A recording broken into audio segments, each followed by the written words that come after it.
Well, George Clooney's new movie is a taut political thriller called The Ides of March. And it begins with a beautiful depiction of an act of idolatry.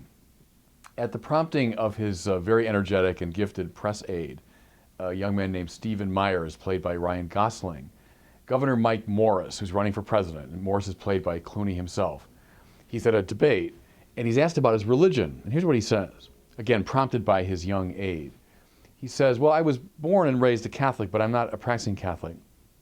I'm not a Jew, I'm not a Protestant, I'm not a Muslim. My religion, what I believe in, is the Constitution of the United States. At which point the audience breaks into enthusiastic applause. Now here's the thing. You can love the Constitution, you can respect it, you can defend it, as I do. But to say it's your religion, to say that you believe in it, is to commit precisely what the Bible calls idolatry, which is to make something less than God into God, which is to say into your ultimate concern, into your final preoccupation. And see, here's the wager of the Bible. You can see it from Genesis to Revelation, up and down the Bible.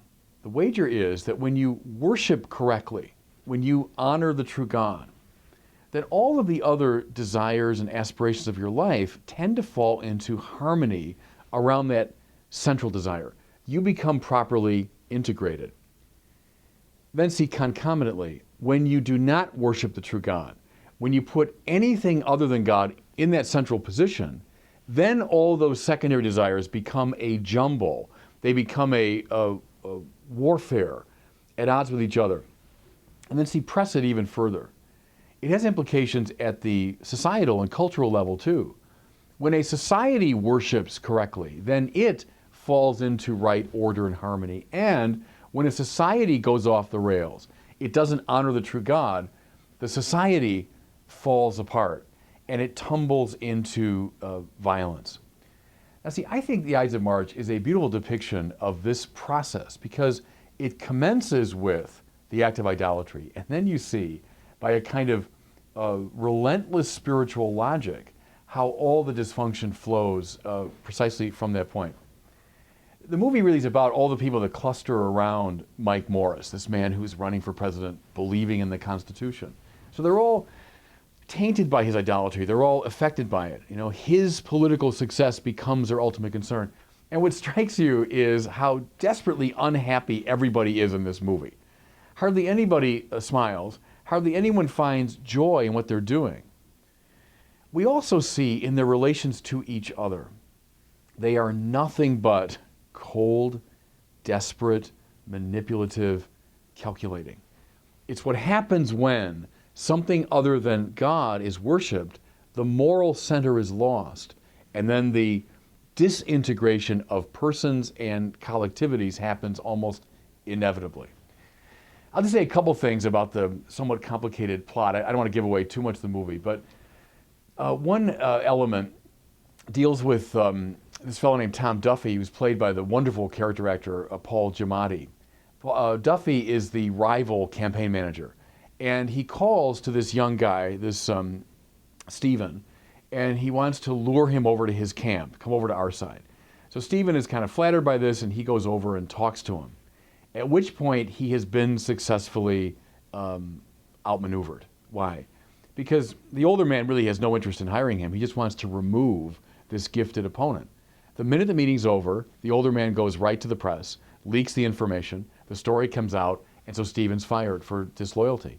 Then when he goes back to Giamatti, he goes back, say, well, hire me. He dismisses him. Just one more victim of hardball politics.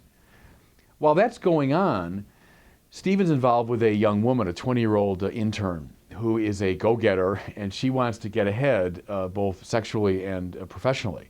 And so she is seducing him, and they have this affair. Well, during their one of their late-night encounters, her cell phone rings, and Stephen answers it, and discovers, much to his chagrin and surprise, that on the other end is Governor Morris, his hero who's running for president. His feelings of jealousy are eclipsed by his concern over the campaign.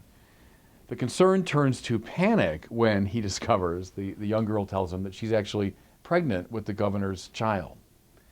At this point, we see something exceptionally cold, because without even telling the governor, without the slightest concern for the young girl's feelings. Stephen coldly tells her she must go directly to the abortion clinic and just have this problem cleared up. She does so, and then she's overwhelmed with feelings of shame, but also deep concern that this story will come out and that she'll be humiliated. And so she commits suicide in the wake of this. At which point, Stephen decides, because now remember he's just been fired by his campaign, he's going to blackmail the governor. So he confronts him with this whole story. I will come out with the story unless you hire me back. Governor hires him back, and that's where the story more or less ends. Now, what have we seen here? We've seen this sort of terrible series of coldly manipulative and finally violent acts. We see a community which has been focused around idolatry. This main figure who believes his religion is the Constitution and all these secondary figures that are supporting him. And we see what almost inevitably follows is this complete breakdown in community. It's no accident, of course, the movie is called Ides of March, which calls to mind the day when Caesar was stabbed to death by his erstwhile colleagues. Practically every major character in this movie stabs every other major character in the back at some point. See, but here's my point. Don't read this movie simply as a commentary on moral turpitude or political corruption. It is that. But finally, it's a story of spiritual corruption. And the signal is that opening scene. When you make something less than God into God, this follows almost inevitably, which is precisely why the Bible is so relentless on this score. Idolatry is always the problem. When Israel goes after false gods, that's when it runs into trouble. Look at how ancient Israel had a tendency to idolize kings. Give us a king like the other nations. What does the Bible give us then?